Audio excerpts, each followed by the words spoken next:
Tollywood megastar చిరంజీవితో Telangana ఎగ్జిబిటర్ల బృందం సమావేశమైంది. Percentage విధానంలోనే పెద్ద సినిమాను విడుదల చేయాలని చిరంజీవితో చర్చించారు.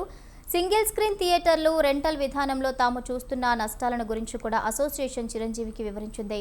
సమావేశానికి ఫిలిం ఛాంబర్ అధ్యక్షుడు సురేష్ బాబు, కేఎల్ నారాయణ, నిర్మాత దిల్ రాజు హాజరయ్యారు.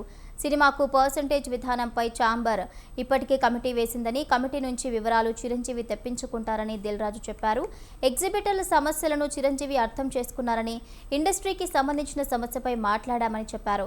చిరంజీవి ఏ నిర్ణయం తీసుకుంటారో, పెద్ద విడుదలకు ఎగ్జిబిటర్లు గ్రీన్ సిగ్నల్ ఇస్తారో లేదో చూడాలని ఎగ్జిబిటర్స్ చెప్పారు.